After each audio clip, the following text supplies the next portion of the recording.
What's up, guys? Carolina Jackpot coming at you. It's Friday evening, December the 14th, 2018.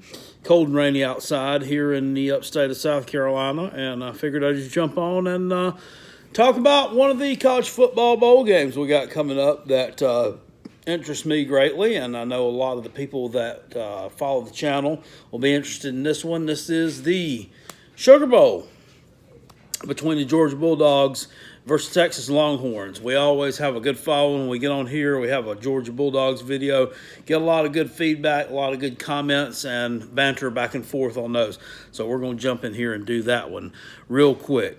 Before I get started, I had people asking me the other day, somebody asked me about the hats and stuff I wear in some of these videos. I'm a hat guy. I like hats. I like to collect different ones. This hat is actually, this is a high school. This is the Elkin Bucking Elks.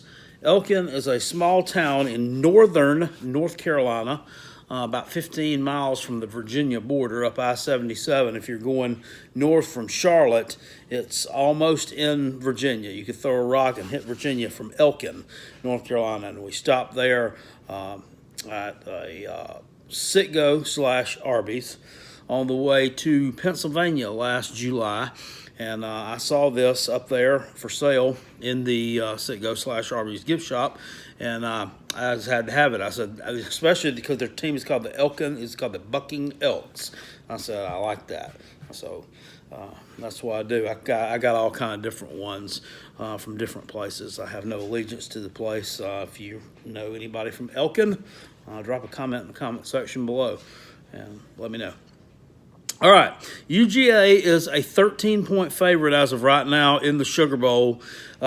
Georgia has covered the spread in 4 out of their last 5 postseason appearances. Of course, the one that they didn't was last year's national championship game. They were a 2-point underdog, and they lost the game by 3 points, 26-23. We don't need to rehash all that. We all know what happened there. Texas covered the spread last year in their bowl game against Missouri, 33-16 in the Texas Bowl. Now, they were actually underdogs in that game. It was their first bowl appearance since the 2014 season. They had a couple years there where they did not go under Charlie Strong and then Tom Herman. Georgia last appeared in the Sugar Bowl in 2008. 41-10 win over the Hawaii Rainbow Warriors. Texas last appeared in the Sugar Bowl way back at the end of the 1995 season. I researched it and looked it up. It was on December 31st, 1995, on Rockin' New Year's Eve. So normally that game would be played on January 1st, 1996. For some reason, they didn't play it then. At any rate, they lost it 28-10 to Virginia Tech. If any of y'all remember that, that was kind of Virginia Tech's coming out party. That's when they really blasted out onto the national scene under Frank Beamer. They'd won a couple of bowl games prior to that, but that was really their first big one. Texas leads the all-time series against Georgia 3-1. Last time these two teams met was at the end of the 1983 season in the Cotton Bowl, and Georgia won that game 10-9. So let's kind of go look at the fundamentals between these two teams. Texas, 264 yards passing the game. That's good for 33rd in the country. UGA, only 227 yards. That's good for 70th in the country. So it's not terrible, but they're not up there in the upper third or anything like that. UGA, of course, 256 yards per game on the ground. That's 12th in the country. Texas, 151. That's only 93rd. So these two teams have totally different offensive philosophies. Texas has given up 265 yards through the air. Now, that's skewed just a little bit because they did play Oklahoma twice, and the conference they play in is conducive to those kind of numbers. When Texas puts the ball in the air, they do it with Sam Ehlinger, 3,123 yards this year, 25 touchdowns, only 5 interceptions. He'll be throwing to little Jordan Humphreys, and he will throw to Colin Johnson. On the ground, they get it done with Trey Watson. Excuse me, I wanted to say Trey Brown on the ground. Trey Watson and a freshman, Keontae Ingram. Those two combined have about 1,400 yards together. Jake Fromm, of course, everybody knows the quarterback for Georgia, 2,537 yards this year, 27 TDs. And he throws mainly to Riley Ridley and Miko Hardman. They have the bulk of the touchdown catches for the Bulldogs, along with Terry Godwin. He will also throw underneath some to Isaac Nauta, the big tight end. He's a definite NFL candidate, real good player. I would like to have seen them get the ball to him more. I believe that one Uncle Lou would have liked to as well. I heard him talk about that a lot. But Nauta was involved in some of the games there, and he did a nice job for him. He's a really good player. The Texas pass defense is number 114 in the country. The run defense is 35th. That's not bad. UGA's pass defense is 13th, and the run defense is 28th. So they are a very strong defensive team in that defensive backfield. They're led, of course, by DeAndre Baker, a real good cover corner, and Richard LeCount. Those are the guys back there. LeCount, I think, led the team in tackles, if I'm not mistaken. Natrez Patrick plays linebacker. He's also doing a real good job for him. Richard Ledbetter coming off the end, another guy that is solid on defense for the Bulldogs. Looking at this on paper, Georgia is definitely the better team here than Texas. I mean, they just are. There's more talent on both sides of the ball. I mean, you can't deny it. I mean, Texas has some playmakers, but they're ho-hum. They're kind of average guys or playmakers. Georgia has some real breakout playmakers. They have some good backups, some good solid backups. They still have Justin Fields back there. That's dangerous. We still haven't seen him live up to his full potential yet this year. Don't know if they will or not, but he's there if needed. So that is the fundamental. That's the fundamental to this game, is that Georgia is the better team on paper. Let's look at the situational here. Let's look at the situational a little bit. Georgia finished up 11-2. Of course, their only regular season loss was to LSU 36-16 in Baton Rouge. They took a week off after that, which I came back the next week, and they drummed Florida in, I'm going to lose the Elkin hat there, in the world's largest outdoor cocktail party, 36-17. It was a close game for a while, but they laid the hammer down from the middle of the third quarter on and really dominated Florida. That was a really good win. I've been looking at UGA's wins, just looking at their wins up and down the schedule and what they've done. They got some really good wins. The 14-point win on the road at Missouri, at the time it didn't look that great, but Missouri finished up a pretty solid team. That was a good win. They want to laugh at, make fun, whatever. 41-17 on the road at my Gamecocks, that was a good win. We finished up with a winning record. We were a decent team. They totally dominated us from the beginning of the third quarter on. That was a good win. The win at home over Vanderbilt was a good win. Vanderbilt's a bowl team. Mentioned that before. The Florida win, really good win. Florida's a good team.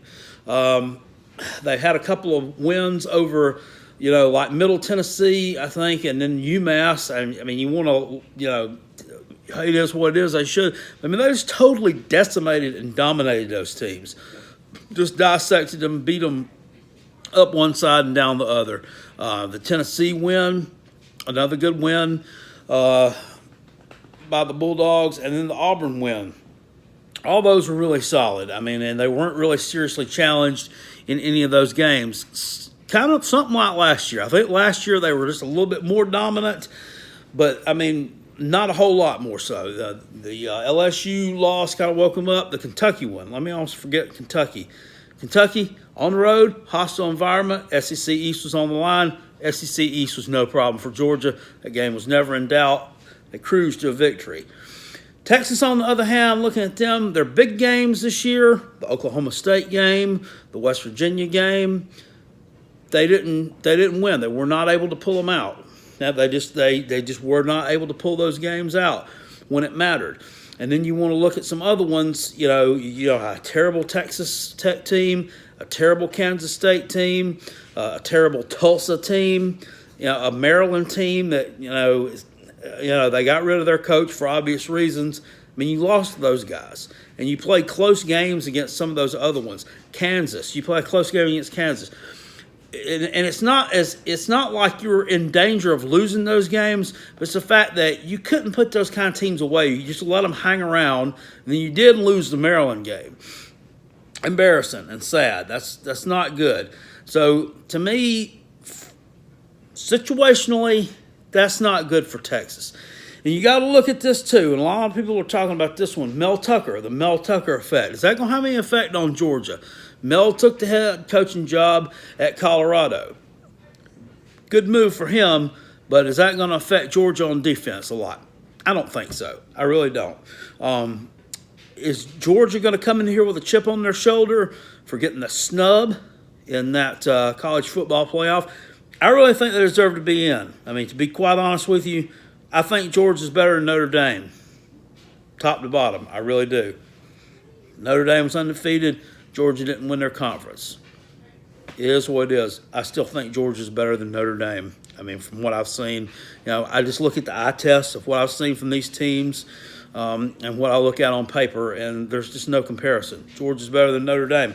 And I'm not being an SEC homer here, and you're saying, oh, you just, on their side because they destroyed your team. No, that's not it. This is a good team. They're good. They're solid.